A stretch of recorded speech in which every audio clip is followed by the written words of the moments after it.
일본 언론에서 한국의 뉴스에 비상한 관심을 보이고 있는데 그 이유에 대해서 알아보도록 하겠습니다. 첫 번째, 일본, 한국의 도전장의 긴장. 한국에서 등장한 뉴스에 일본이 크게 긴장할 수밖에 없는 상황이 전개되고 있습니다. 바로 차기 WTO 사무총장 출마를 한국에서 하고 싶다고 적극 의사를 밝혔기 때문입니다. 출범 이래 가장 큰 위기에 처한 세계무역기구 WTO를 개혁할 적임자는 바로 저입니다. 유명희 산업통상자원부 통상교섭본부장이 24일 WTO 사무총장 출마를 공식 선언했습니다. WTO 사무국의 공식 후보 등록을 마치면 본격적인 선거 캠페인에 나설 예정입니다. 유 본부장은 이날 세종청사에서 브리핑을 통해 한국이 WTO 체제로 구축된 통상규범과 교역질서 속에 자유로운 무역을 통해 성장한 만큼 이제는 우리 경험과 역량을 발휘해 WTO 교역질서와 국제 공조 체제를 복원, 발전시키는 데 책임있는 역할을 해야 한다고 출마 이유를 밝혔습니다. 유 본부장은 현재 WTO는 협상 규범 제정, 분쟁 해결 등 그 어느 기능도 제대로 작동하지 않는다. 1995년 출범 이래 가장 큰 위기에 직면했다고 진단한 뒤 WTO 개혁의 적임자임을 자처했습니다. 한국이 중견국으로서 가교 역할도 강조했습니다. 유 본부장은 현재 WTO가 미국, 중국 등 주요 국간, 선진국과 개도국 간 갈등으로 정체된 만큼 한국이 회원국 간 갈등을 중재하는 역할을 할 수 있을 것이라고 말했습니다. 그러나 역시 가장 주목되는 부분은 한일 수출 규제 관련 제소가 진행될 WTO에 직접 한국인이 총장이 되면 어떠한 파장이 있을 것인가에 관한 부분입니다. 유 본부장은 출마 선언 후 기자회견에서 이번 출마가 한일 무역 갈등에 영향을 끼칠 것으로 보느냐는 질문에 WTO 사무총장이라는 자리는 특정 소송에서 특정 국가를 대변하는 자리가 아니다 라고 강조한 뒤 개별 소송은 개별 논리에 따라 철저히 준비해서 대응해야 한다. 일본 수출 규제 조치의 경우 WTO 규범을 위반했다는 것이 우리 정부의 입장이라고 답했습니다. WTO가 특정 국가의 편을 들 수는 없지만 일본이 명백하게 WTO의 규범 및 국제적인 룰을 위반하고 있는 것에 대해서 지적하고 있는 것입니다. 만약 WTO 차기 총장이 유명희 본부장으로 선출된다면 일본이 신경 안 쓸 수는 없을 것입니다. 일본은 한국에 대해서 줄곧 막무가내 외교 정책을 펼치며 한국을 힘으로 누르려고 하고 있는 것이 문제가 되고 있는데 WTO 수장이 한국인이 된다면 아무래도 수출 규제를 비롯한 각종 문제에서 자국이 불리해질 것이라고 보기 때문입니다. 두 번째, WTO 차기 총장 승산이나. 한국의 WTO 사무총장 도전은 세 번째입니다. 정부는 과거와 달리 이번에는 어느 정도 승산이 있다고 보고 있습니다. WTO 사무총장 선출 절차는 지지도가 가장 낮은 후보가 탈락하는 과정을 반복한 뒤 최종 단일 후보자를 만장일치로 추대하는 방식입니다. 현재까지 후보 등록을 한 국가는 멕시코, 나이지리아, 이집트, 몰도바 등 4곳입니다. 164개 WTO 회원국을 지역별로 보면 아프리카가 40여 개국으로 가장 많고 그 다음이 유럽연합, 아시아, 미주 등의 순입니다. 정부 관계자는 아프리카에서 2명의 후보가 나왔고 EU에서도 후보를 낼 가능성이 크다고 말했습니다. 이어 그쪽으로 표가 쏠릴 수 있는 만큼 우리는 일단 아시아 국가들의 표심을 공략하되 최종 본선에 오를 때에 대비해 다양한 국가들에게도 표를 얻을 수 있도록 노력할 것이라고 덧붙였습니다. 멕시코의 경우 현 호베르투 아제베두 사무총장이 브라질 출신이어서 또다시 남미 출신이 되는 것에는 심리적 저항감이 있을 수 있을 것으로 분석했습니다. 한국 정부는 관련 팀을 꾸려 최대한 지원할 방침으로 보입니다만 문제는 한국에서 WTO 총장이 나오는 데 있어서 일본이 어떻게 반응할 것인가 라는 점입니다. 세 번째, 일본. 또 등장해서 재뿌리나. 난리난 일본 언론들. 일본은 한국에서 지난 5월 정은경 질병관리본부 본부장이 WHO 총장이 되어야 한다는 주장이 나오자 상케이 등의 우익 언론에서 그렇다면 일본도 이에 지지 말고 WHO 후보를 동시에 내보내야 한다는 의견을 제시했습니다. 따라서 이번에도 정부 차원에서 WTO 차기 총장을 일본에서 내거나 한국을 저지해야 한다는 의견이 얼마든지 나올 수 있습니다. 게다가 이번 수출 규제라는 양국의 큰 다툼이 달려있어 한일 간의 또 한 번의 외교 빅뱅이 될 수 있는 것입니다. 당장 일본 언론은 24일 유명희 산자부 본부장이 WTO 사무총장 후보로 출마한다고 공식 선언하자 향후 한일 간 무역 분쟁에 미칠 영향을 주목하면서 비중 있게 보도하는 모습이 나오고 있습니다. 징용 피해자 배상 등 역사 인식 문제를 놓고 격하게 대립해온 한국과 일본은 지난해 7월 일본 측이 한국만을 겨냥한 수출 규제 조치를 발동해 앞으로 WTO에서 격돌이 불가피한 상황임을 잘 아는 것입니다. 특히 한국 정부는 일본의 수출 규제를 WTO에 제소했다가 양자간 협의에 기대를 걸고 작년 11월 잠정 중단했던 제소 절차를 일본 측의 미온적인 대응을 문제삼아 최근 되살렸습니다. 교도통신은 유 본부장이 이날 기자회견을 통해 WTO 차기 사무총장 후보로 나서겠다고 밝혔다며 수출 규제 문제를 놓고 WTO에서 한일 양국이 대립하는 가운데 입후보한 것이라고 전했습니다. 일본 공영방송인 NHK는 유 본부장이 WTO의 무역 질서와 국제협력 체제를 발전시키는 역할을 다하겠다며 WTO 사무총장 입후보 의사를 표명했다며 한국 정부 인사의 WTO 사무총장 입후보는 세 번째라고 전했습니다. NHK는 한국 정부가 일본 정부의 수출 규제를 문제 삼아 최근 WTO 제소 절차를 재개한 것을 거론하면서 유 본부장이 지금까지 국제회의 등에서 일본 정부의 규제 조치를 비판하고 철회를 강력히 요구해왔다고 강조했습니다. 그런 사람이 총장이 되면 어떻겠냐는 뉘앙스를 풍깁니다. NHK는 다만 유 본부장이 이날 기자회견에서 WTO 사무총장은 특정 국가를 대변하는 포스트가 아니다 라면서 WTO 사무총장이 될 경우 개별 분쟁에 개입하지 않겠다는 뜻을 드러냈다고 보도했습니다. 일본의 대표적인 경제지인 니혼게이자이 신문은 유 본부장이 그간 일본 정부의 수출 규제에 반발해온 점을 들어 한일 관계가 영향을 받을 수 있다고 전망했습니다. 니케이는 특히 유 본부장이 일본의 수출 규제와 관련한 한국 정부의 WTO 제소를 이끌어왔다며 일본에 대한 공세를 강화할 우려가 있다고 주장하기도 했습니다. 한국 정부가 유명히 후보 뒤에서 WTO 사무총장의 당선을 위해 지원까지 하기 때문이죠. 그러나 일본 역시 지금까지 국제사회에서 다양한 영향력을 끼치기 위해 총장 입후보나 UN 안보리회의 진입의 노력 등 많은 것을 시도해왔기 때문에 이러한 한국의 움직임이 무슨 의미인지 누구보다도 자신들이 잘 알고 있을 것이라는 의견도 나옵니다. 일각에서는 현재 미국이 WTO가 제대로 운영되지 않고 있다며 상소위원 임명 등에 찬성을 하지 않고 있어 WTO가 사실상 운영이 중지된 상태라며 일본이 미국과 같이 만장일치로 운영되는 WTO에서 지속적으로 반대표를 던질 수도 있다는 우려도 일부 제기됩니다. WTO 총장도 164개국의 만장일치 동의로 이루어져 혹시나 일본이 마지막 카드로 반대를 하면 사무총장 당선이 무산될 수도 있는 가능성도 없지는 않는 것이죠. 지금까지 이러한 국제기구에서는 국가 간 이득을 잠시 접어두고 안건에는 중립적으로 임하는 것이 관례였지만 트럼프가 이를 깨고 각종 국제기구에서 탈퇴하거나 분담금을 내지 않겠다고 밝히는 등 문제를 일으키는 선례를 보였기 때문에 일본에서 이를 비슷하게 따라가기가 좋은 모양새라는 의견도 나오는 것입니다. 특히 최근 볼턴 회고록을 보면 미국은 한일 간의 분쟁에 대해 관여하지 않는다는 입장이 확인됐습니다. 네 번째, 미국은 한국보다는 일본을 가깝게 여긴다는 주장.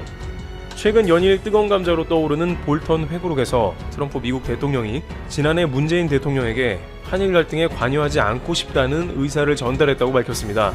트럼프 대통령은 한일 갈등이 악화일로를 걷던 지난 7월 한일 양쪽에서 요청이 있으면 역할을 하겠다는 뜻을 공개 피력한 바 있으나 실제로는 직접 문 대통령에게 관여하지 않고 싶다고 말했다는 것입니다.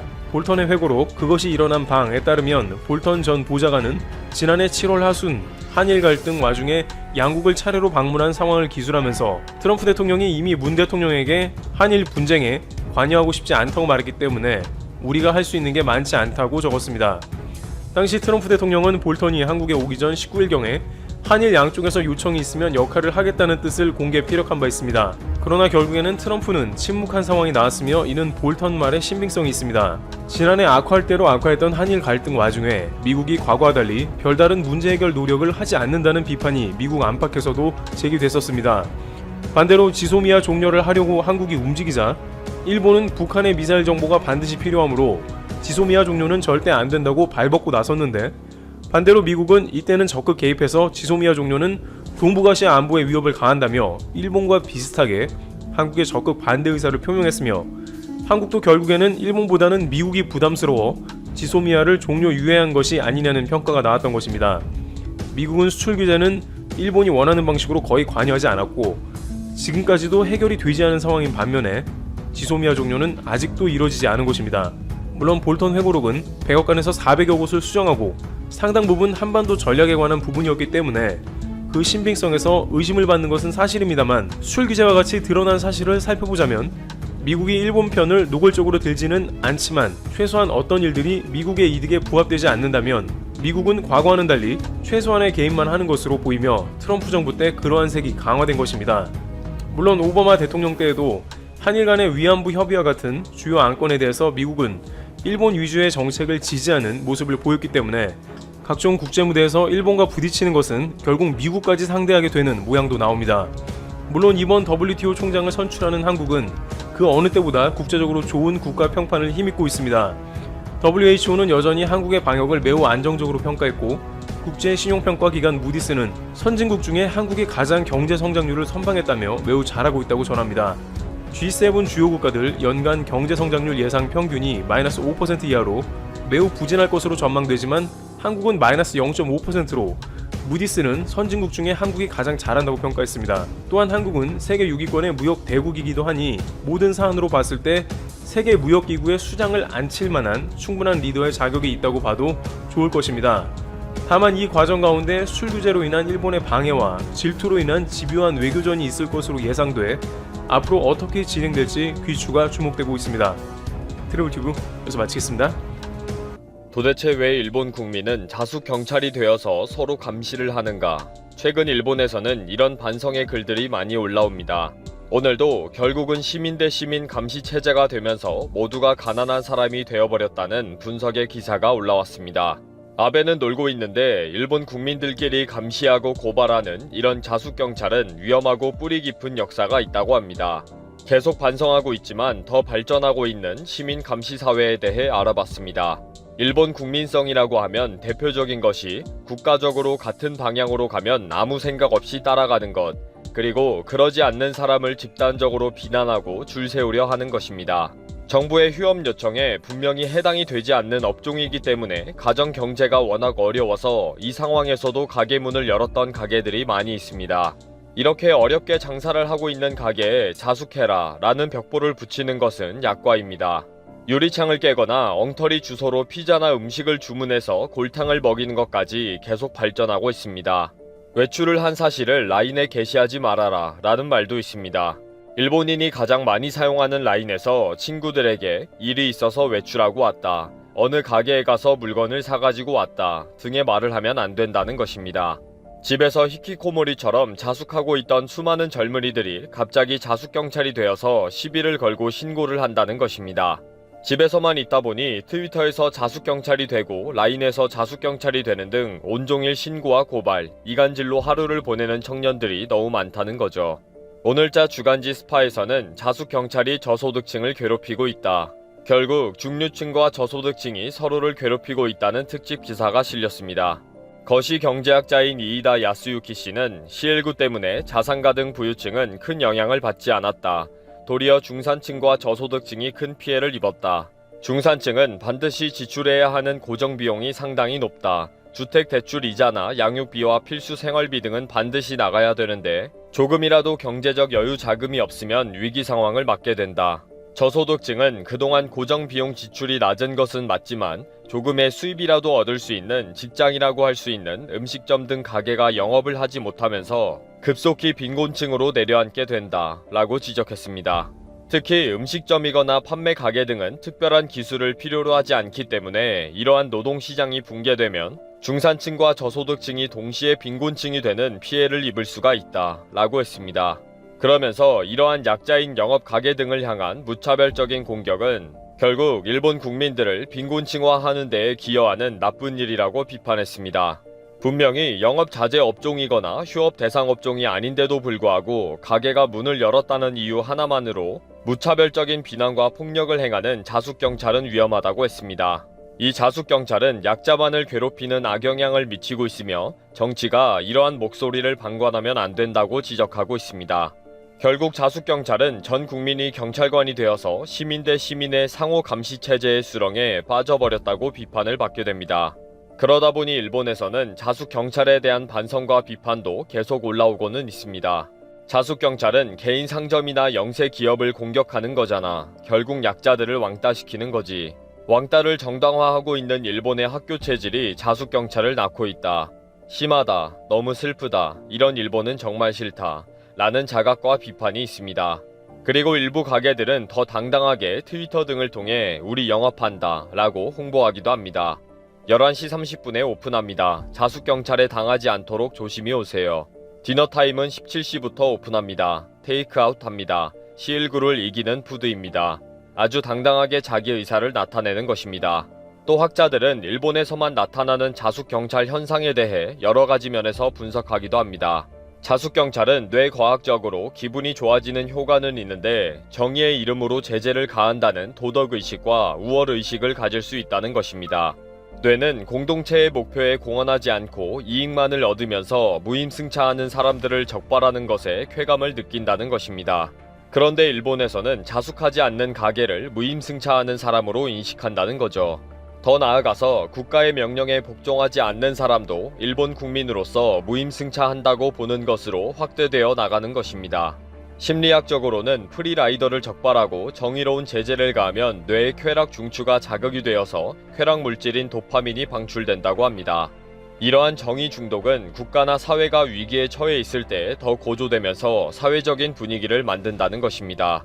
이탈리아나 외국에서 C19 때문에 불행한 일을 당해 신문에 부고를 내는 것은 위로와 격려를 받는 것이고 국민들에게 이렇게 위험하니 단단히 예방하고 조심해라 라는 의미가 크다고 합니다. 그러나 일본에서는 C19 때문에 결국 불행한 일을 당했다는 소식이 알려지면 조심하지 않은 사람, 결국 국민들에게 피해를 준 사람이라는 인식이 크다는 것입니다. 이렇게 최종 전파자를 차별하고 범죄자 취급하는 것은 일본 국민들의 뿌리 깊은 질병에 대한 차별의식이라고 분석했습니다. 이런 비판과 분석이 계속되면서 자숙 경찰에 대한 평가를 다르게 하는 분위기가 나타나기도 합니다. 일본에서 자숙 경찰에 대한 국민성 분석이 계속되고 있는 와중에 과거 태평양 전쟁 때 만들어진 도나리 구미를 언급하는 학자들이 많이 있습니다. 태평양 전쟁이 발발하기 1년 전인 1940년 일본 정부의 훈령에 의해 공식적으로 조직화된 도나리 구미는 전쟁에 대비해 국민을 구석구석 통제하기 위해 만든 것입니다. 이때 전쟁을 비판하는 발언을 하거나 국가에 협조하지 않는 주민들을 고발하는 시스템이 활성화된 것입니다. 학자들은 주민들이 서로 집요하게 상호 감시하도록 하는 것이 일본 국민성에 뿌리 깊게 자리 잡은 것은 아닌지 판단하고 있습니다. 도나리 구미는 2차 세계대전 당시 일본 국민을 통제하기 위해서 만들어진 최말단의 지역 조직입니다. 아베 정부뿐 아니라 일본 정부는 역사적으로 이런 국민성을 만들면서 파시즘 국가에서의 히틀러가 되는 길을 선택했던 거죠. 이런 분석과 비판이 있음에도 불구하고 일본 국민들의 국민성은 변하지 않을 것입니다. 언제든지 경찰이 되어서 고함을 치고 유리창을 깨면서 집단적으로 우르르 몰려가게 될 것입니다. 뭐가 뭔지도 모르면서 말입니다.